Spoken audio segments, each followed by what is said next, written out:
Hello, and welcome to the Anxiety RX podcast. I am your host, Dr. Russell Kennedy.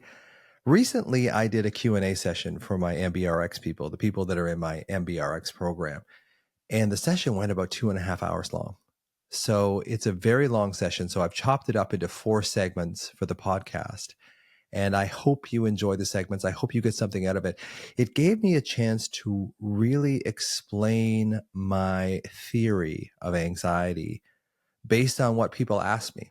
Often I will say, this is what I believe anxiety is. But when you get the questions from other people, it really helps me elaborate on exactly what I mean and made it personal for a lot of people. So I really hope you enjoy each segment. Question 4, tips on calming your anxiety down in the moment. I am very aware of my emotions and can understand my triggers, but when I'm feeling anxious, I find it very difficult to stop my thoughts and stop spiraling in that very moment.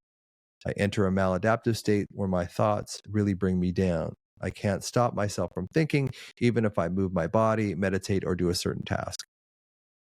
You're not alone. That's a very common thing. I think one of the best things is the physiological sigh because it actually works at that brainstem level. So 2 quick sniffs in through your nose and then a slow exhale. And I actually add stuff to this. So I do 3 sniffs in through my nose. And then I hold my breath at the top. And then I put my teeth together and I breathe out and make a hissing sound through my teeth.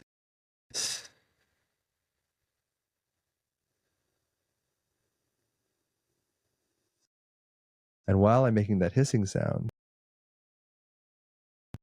I imagine a tire deflating. So I'll show it to you again. So it's 3 quick sniffs in, hold, teeth together.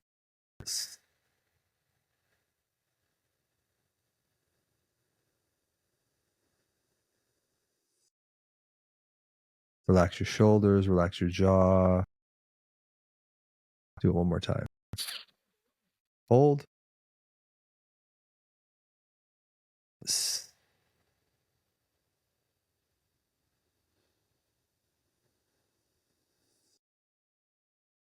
No, I can't do this too many times because I'll zone myself out. But that's something I use that helps me, calms me in the moment.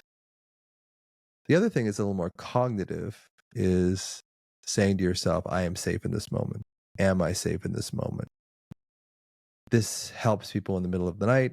They wake up in a panic and there's all sorts of things running through their heads because it's not so much the panic physiology in your body that is lighting you up, although that's a big part of it and probably the main source of it, but it's the thoughts that you put on top of that. So once you start adding negative thoughts to it, like if you have say a dental extraction the next day or whatever, oh, it's going to be terrible. This is going to be painful. I'm going to lose work. I'm not going to get enough money and I need to pay this tax bill.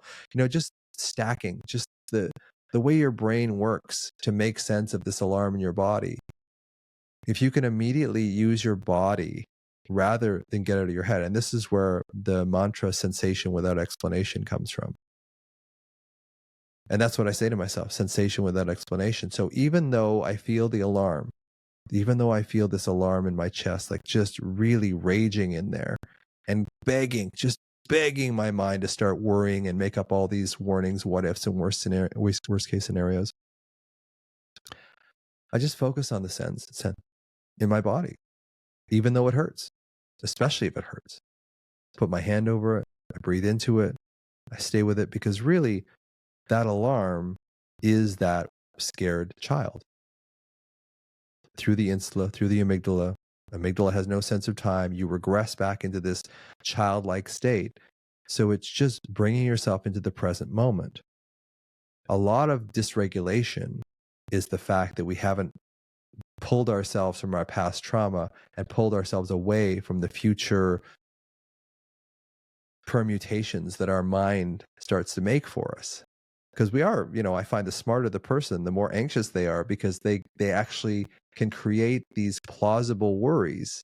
The smarter you are, the more advanced your worries are. And that's why I see a lot of people with anxiety who are so clever. It works for you and against you.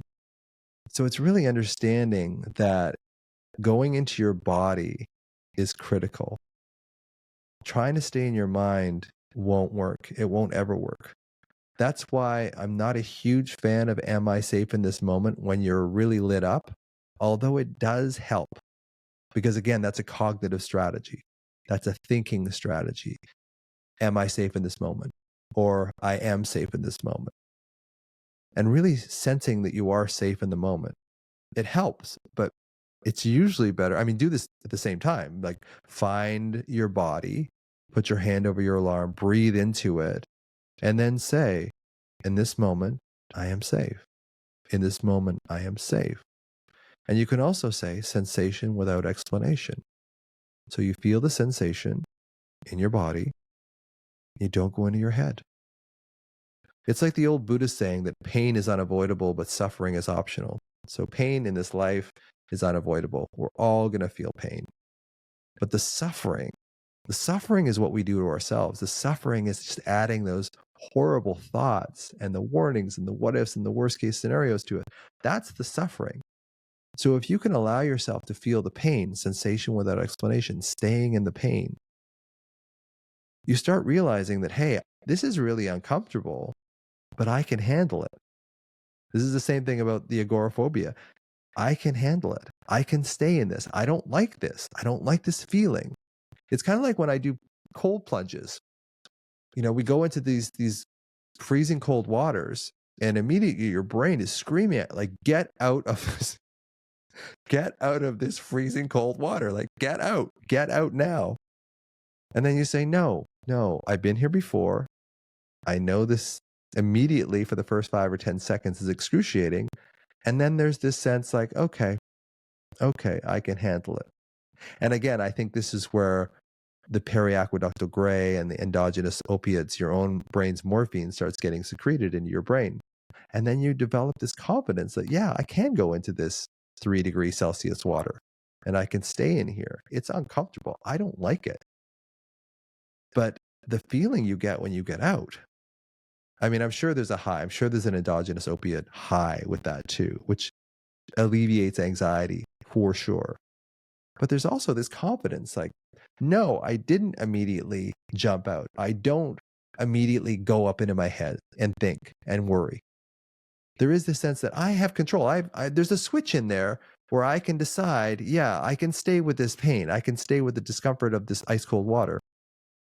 I can stay with this discomfort of alarm in my body without going into my thoughts, because that's your go-to. As a child, the only place you had to go to was your worries, your thoughts. So it's ingrained in us, it's conditioned into us that we go into our thoughts and we start to worry.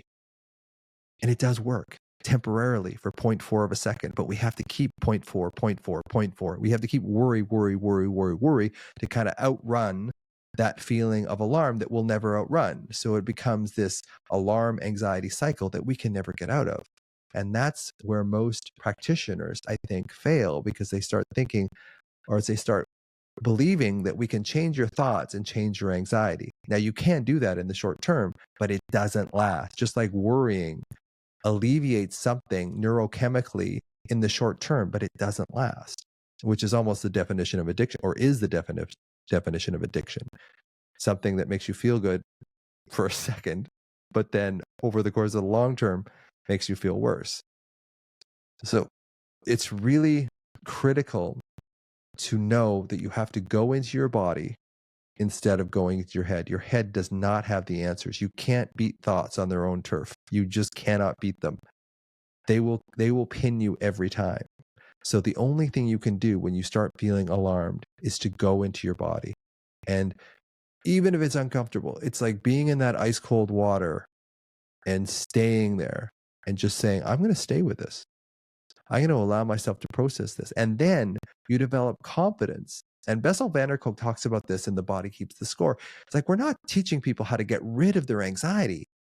What we're teaching people is how to acclimatize to that sensation. Now, he doesn't use the same term or the same concept that I do of this alarm that's stored in the body, but it's really the same thing.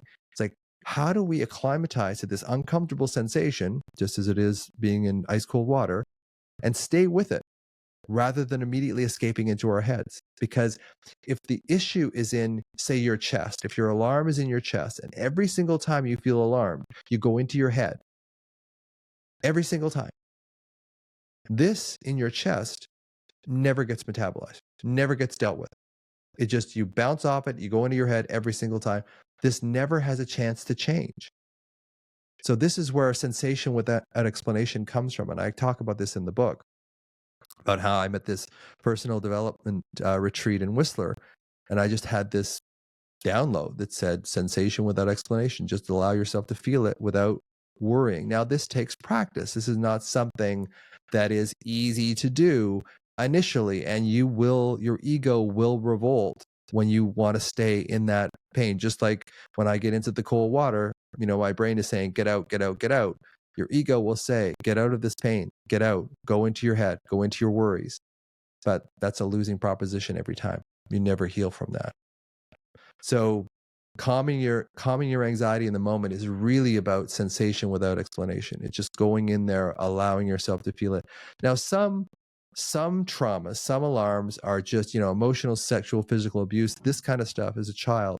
This is very difficult to deal with. So what we have to do is get some help. We need some help to allow ourselves to stay with that pain. I'm not an advocate for, if you have severe alarm, trying to heal it on your own. I am an advocate for being your own advocate, absolutely. But some traumas are too great to just sort of stay with. So it's really low-grade anxiety alarm. Yeah, you can actually sit with that. Higher grade stuff, if it's just overwhelming you, you need to get some help with that. That's not something we can heal on our own. Question 5. Health anxiety is such a struggle for me. I get heart palpitations and have had 3 separate workups from cardiologists over the last few years and always given an all clear. However, when I get a palpitation, it stops me in my tracks and I think, is this the time when it's actually going to take me out? It's a vicious cycle. Please help. Yeah, that's exactly what I was talking about in the last segment. So what you're doing is you're getting a symptom, and palpitations can absolutely be a symptom of alarm. And then you're going in saying, this is a heart attack. This has got to be something bad. This is going to be a stroke. This is going to be the worst thing. And then it just cycles on itself. And then that alarm anxiety cycle just takes you over. I've been there many times, by the way. I know exactly how this feels like. So it is this sense that, can you accept the palpitations as a symptom of the alarm and accept the alarm as the symptom of your younger child, the child in you asking for your help, asking for your love and understanding? Because it's the child that goes up into your head and starts creating all these horrible stories. And then when you believe the horrible stories, of course, this is again the pain versus suffering thing. So the pain is the palpitation, is the alarm. And then the suffering is, oh my God, this is the end. This is going to kill me. So it's really learning, how can I find the alarm? How can I stay with the alarm and allow it to be there? And in MBRX, I talk about how the alarm is the younger version of you that's asking for your attention, is asking for the connection now that it didn't get back then. So how can you do that? Well, that takes practice. And I think that's why MBRX is such a great program, because it shows you how to connect with that younger version of you, so that when you do get the palpitations, you can kind of stay with them and you can kind of look at that as your younger self asking for your attention. And rather than immediately going up into your head and trying to explain it and creating all this suffering, you can stay with it. You've had 3 workups. Clearly, your heart's fine.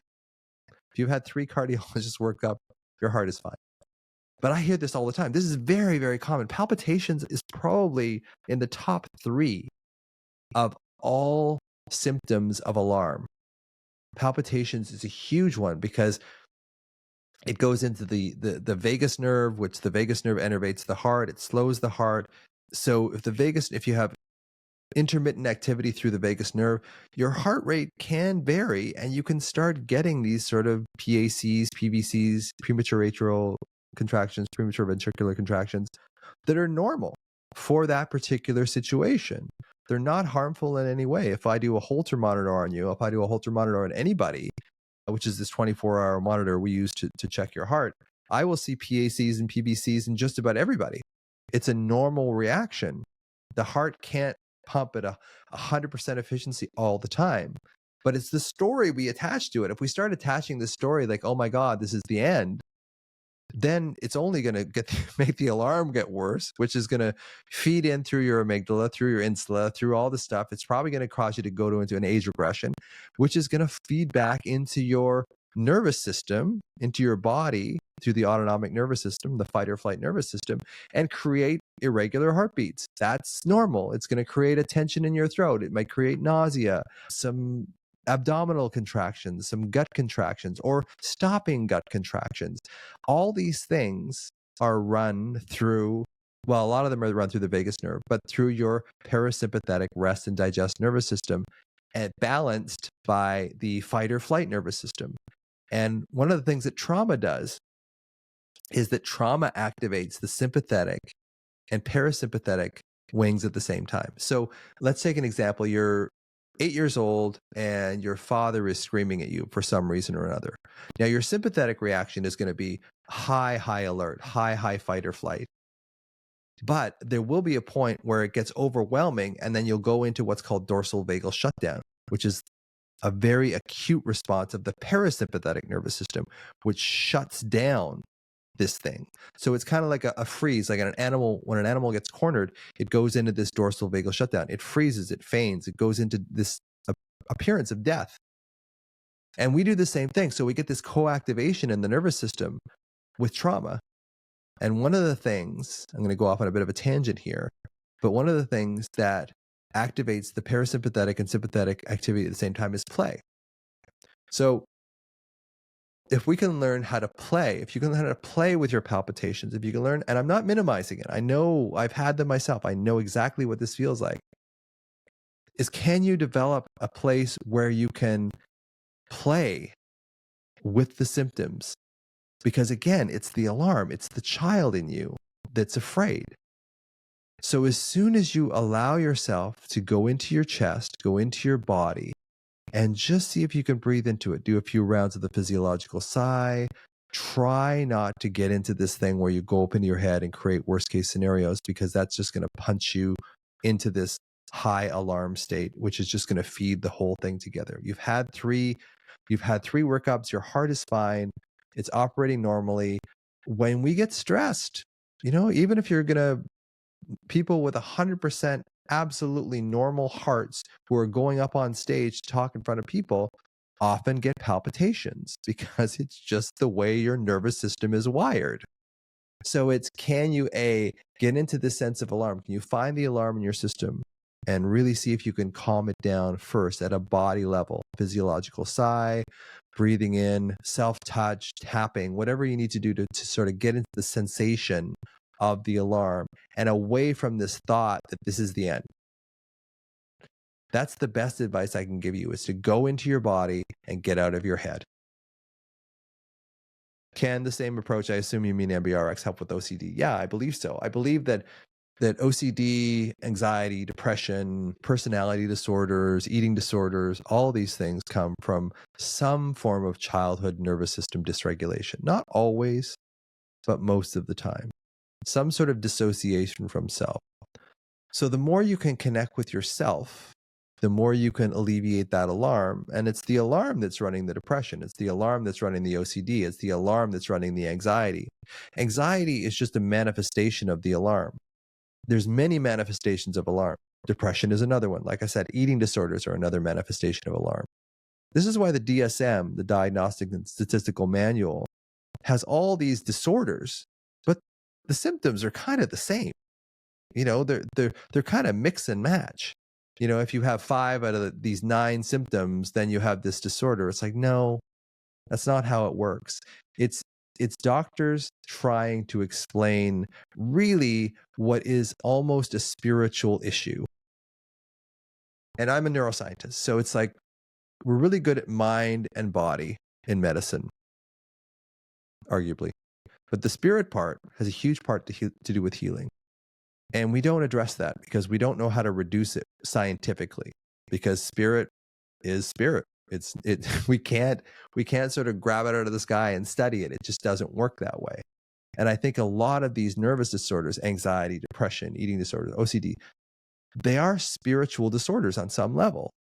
And unless we address that spiritual aspect of us, which is really the child in us, a lot of the time, finding that child, making them seen, heard, understood, loved, defended, that's what heals a lot of this alarm that's driving the OCD, that's driving the anxiety. We get into this thing like in the DSM, like we have to fix these symptoms, we have to fix the worry. Like you'll never fix the worry. If you're going in there trying to fix the worry, you're attacking the wrong issue and you will never solve the problem. It's the alarm that's held in our system. That's what's the underlying cause of all of these disorders.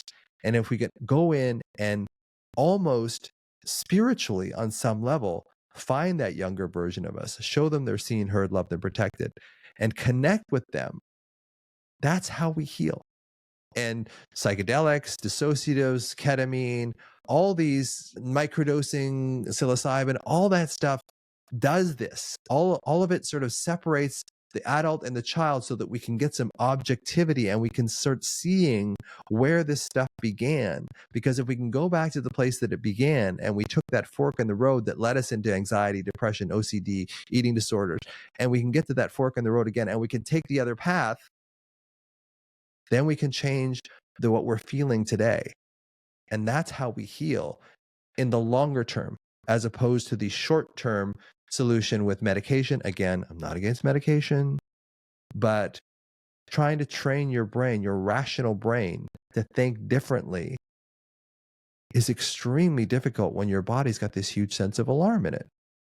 And here's the other thing I find troubling about cognitive behavior therapy and cognitive therapies in general is that when you get into survival physiology, when you get into deep alarm, when your brain is firing out norepinephrine and glutamate and all these excitatory neurotransmitters that are firing you into this worry state, you're not going to heal that by thinking. It's a feeling disorder. And at that point, you have to heal it by feeling differently. And that requires training, because since you're a child, you created this place of worry, and that gave you the illusion of safety. And now we go back to that illusion of safety. And why wouldn't we? Because as a child, it worked. So MBRX, I believe, can help because the Yoga Nidra connects you with yourself. Finding the alarm is critical. Because if you're chasing your tail, trying to fix the worries, this is what I wanted to say about the OCD a few seconds, or the CBT a few seconds ago. Deep breath. Is that if these treatments are in the rational part of your brain, CBT, cognitive rational part of your brain, and you get into survival physiology, evolutionarily, we shut off the rational part of our brain when we go into survival. So if these strategies are held in the rational parts of our brain, and we shut off the rational parts of our brain when we get into survival, these techniques leave us when we need them the most. And unless you actually fix the root cause of the problem, which is the anxiety, it's the alarm in the body, you're always going to be chasing your tail. You're always going to be trying to fix a symptom. It's like reaching into a mirror and trying to change the image. You have to change it at its source. It's not going to make a difference changing the thoughts, at least not in the long term. In the short term, yes, changing your thinking will help you in the short term. But your ego tends to pull you back into that age regress state, and you go right back to the same anxiety that you had before. So that becomes a huge, huge issue. And that's why I believe that CBT is very helpful in anxiety, but you have to do the somatic alarm work first. And then the cognitive stuff has a place to land and a place to root.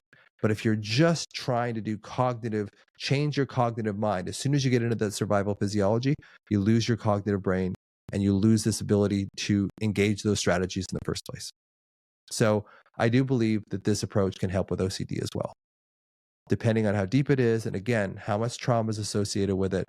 But just understanding the root cause of where this stuff comes from in the first place is massive in your own healing. Question 7. Does MBRX work for everyone? I feel like it's not helping me, so I quit trying. No, it won't help everybody. But let me rephrase that. Yes, it will help everyone. It will help you understand what's causing this in the first place. Now, what I've alluded to so far in this sort of rather long talk today is that the alarm is what is the underlying cause. So if you understand where this is coming from, you can start healing it at its source. Now, your ego, which is overprotective, and in the book I talk about this ego dragon, this omnipotent figure that we create as children to protect us. And what it does is it prevents us from approaching anything that's ever hurt us in the past. So it blocks our growth, really.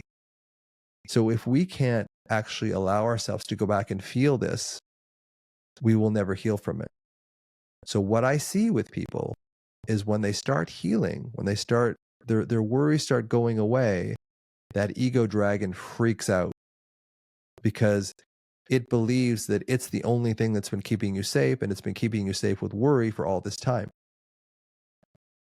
So if that ego dragon isn't there to keep you worrying, you're not safe. And this is why there is this kind of zone when people start to feel better, they start to heal from their anxiety, and this ego rises up and says, no, it's not safe to feel safe. And a lot of people resonate with this statement. It's not safe to feel safe. It's not safe to feel safe. Because when you were a child and you felt safe and it got shattered by your father was drinking or your mother was abusive or whatever, you learn that there's a quiet period and that it always ends in a frickin' storm. So why should I trust safety? Why should I trust quiet? So when the yoga nidra brings you into a quiet, quiescent state, because a quiet state in your childhood was always followed by chaos, your brain will go back to that urge to protect again. And that urge to protect goes back into worry. So this is why it's so difficult to heal from anxiety, is because when you start feeling better, you don't trust safety. You don't trust the ability to feel safe.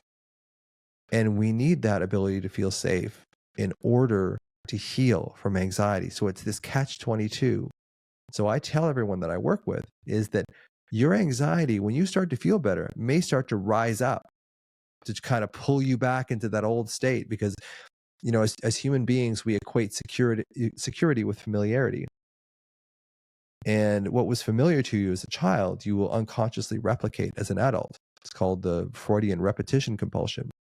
So if you felt safer worrying or being hypervigilant as a child, you will naturally gravitate back to that, especially in times of stress, You will naturally gravitate back to that worry. So that's what we're up against. So when you start feeling safe with the program or with anything, your ego will drag you back in it. Well, this could happen, that could happen. It's always going to try, your mind is always going to try and pull you back into that worrying phase. And it's getting past that worrying phase. And when you start getting into the clearing, I call it, once you get past that worrying phase, once you realize, hey, and you really realize, even from the subconscious, the deeper levels of your brain, hey, I don't have to worry. It's an extremely liberating place to be, because since you're a child, you have unconsciously assumed that the worry keeps you safe. That's why we do it. That's why we worry. That's why we get addicted to worry, because we assume it's keeping us safe.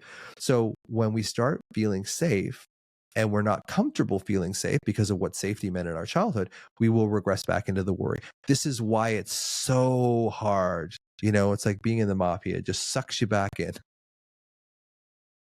This is why it's so hard to escape being anxious, is because the anxiety will come up when you start feeling better, which is a horrible thing. And it's the hardest thing that I deal with in helping my anxiety people, is that they will go through this period when they start breaking through their anxiety, or the anxiety gets worse.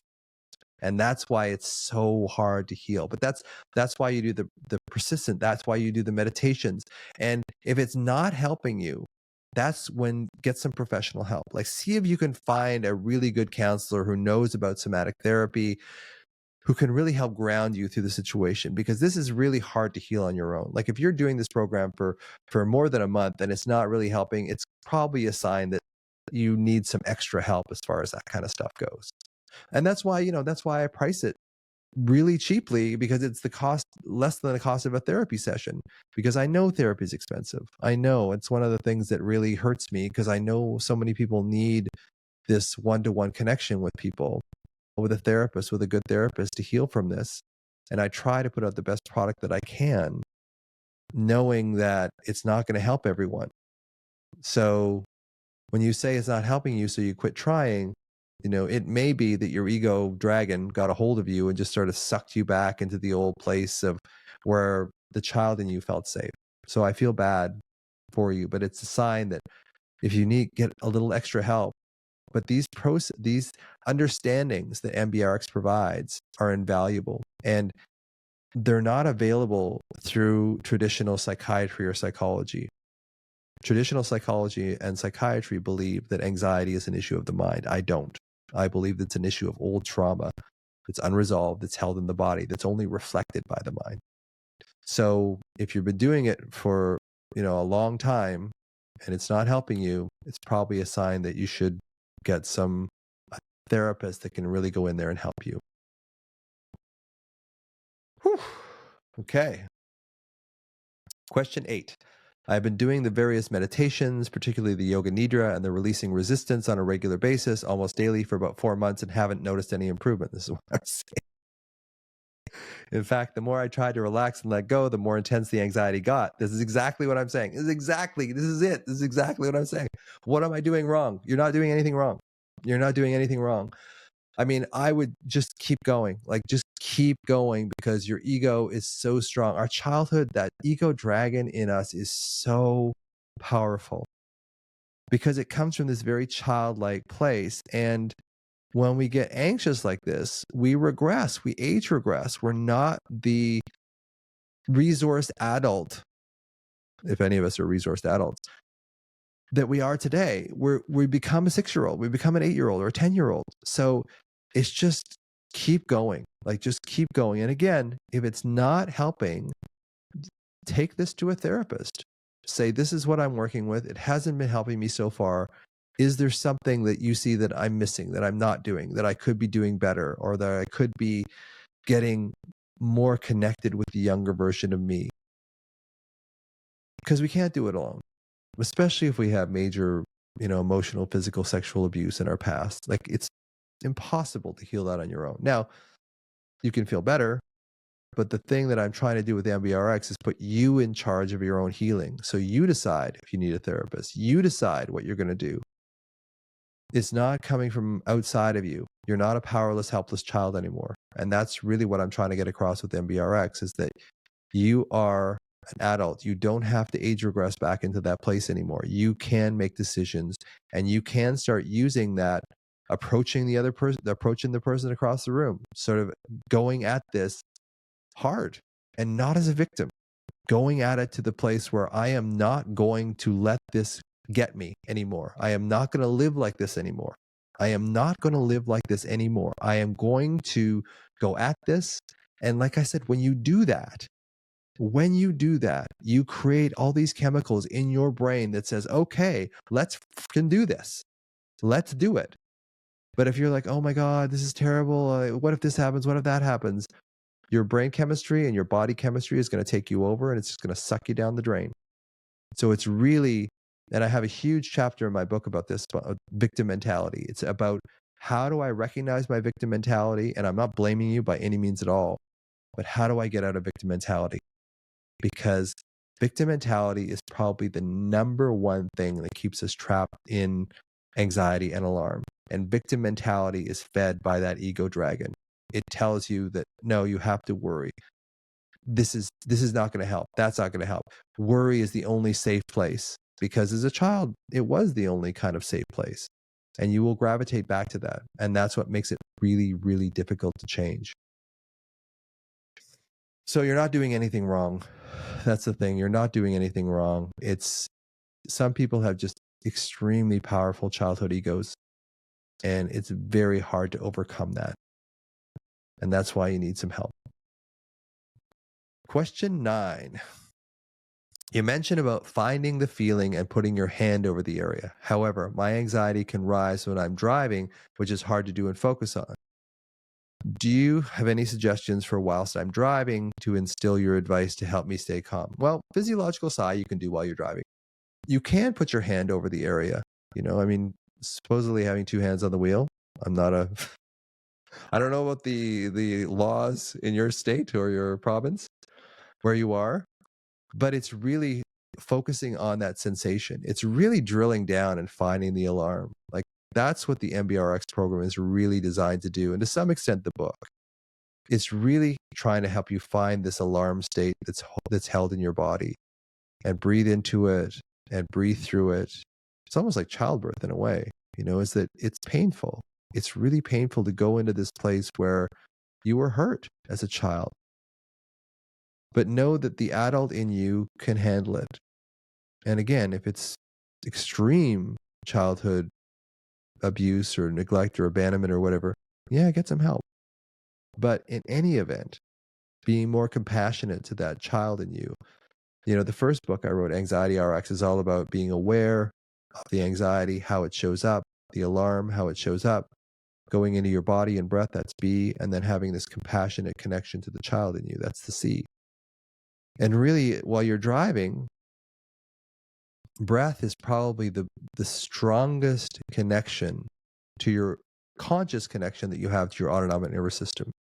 So even pulling over to the side, doing a few rounds of the physiological sigh, doing the advanced one that I said, 3 sniffs in, hold,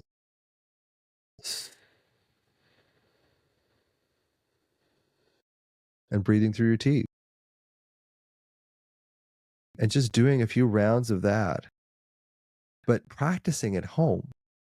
So if you do this is what I was talking about in the latest podcast, was work on your anxiety and your alarm when you're feeling good. Like, don't wait until you're in the throes of anxiety and alarm before you try to fix it, because you're already going to be in a depleted place. So this is the thing about being at home and teaching yourself throughout the day, even when you're feeling good, to do a few rounds of the physiological sigh, just to train your subcortex, just to train these structures in your brain that, okay, when I do this, I am focused on what's good, what's working in my life, what feels good. This is what I'm doing, is I'm training myself so that when you do go into the game, the big game, the Super Bowl, whatever it is, and you are driving, that you have this skill that you've taught yourself how to do so that it's available to you when you need it the most. The thing I talk to people about, and I've used this example before, and say, look, in 3 months, I'm going to take you to the basketball court and I'm going to get you to shoot 10 foul shots. And if you make 3 of them, I'm going to give you $20 million. Now, are you going to start shooting foul shots the day before? No, if it's $20 million, you're going to be out there 3-4 hours a day shooting foul shots. So when I give you 10, you're going to make 3. That's the idea. That's the idea, is training yourself, when you're not in this deep state of alarm, to be able to gain this skill of being able to stay with that alarm, being able to breathe into it, know that I've been here before. I know this hurts. This is painful, but I've been here before and I've worked my way through it. And I've gained some confidence, because anxiety is so much about confidence. Overcoming anxiety is just developing confidence in yourself. It's developing confidence that the child in you, knows that you're going to be there for them. It's really about that, because your brain will start giving you all these chemicals that support that. But if you start going, oh my God, oh my God, oh my God, this is terrible, your brain's just going to give you all those chemicals that just keep dragging you into your ego. And your ego is always going to pull you towards worry, because when you were a child, that was the only thing that you perceived was keeping you safe. So breath work is probably the best thing while you're driving, and then pulling over, of course, but doing that extended physiological sigh. Do like 3 or 4 rounds of that. And then just the other thing you can do is, while you're doing it, Like, focus on something that is working in your life. If you have a good relationship, if something feels really good in your life, do the physiological sigh and ask yourself, okay, what is working? I know that I'm focused on all these negative things that aren't working. This is terrible. But what is working? What is working for me right now? What is working in my life? And focus on that, because whatever you focus on, you will get more of. If you focus on your worries, you will get more worries. If you focus on what is working, and I know this sounds very sort of Pollyanna and woo-woo, but whatever you focus on, you'll get more of. If you focus on your wins, if you focus on your gains, you will get more gains. You will just see more gains in your life. The absolute number of gains or wins in your life maybe won't change, but your perception is that you're winning more, you're gaining more. And that's exactly what I want you to do with your anxiety, is that when you see that worrying isn't helping you and you move into the sensation in your body and you start gaining confidence in what you are doing for yourself, that confidence takes you out of victim mode. And when you get out of victim mode, you can actually start to heal. No, victims can't heal. They just can't. And that will conclude this segment of the Anxiety RX podcast and this segment of the Q&A. And I hope you join me next time for the Anxiety RX podcast. And thanks.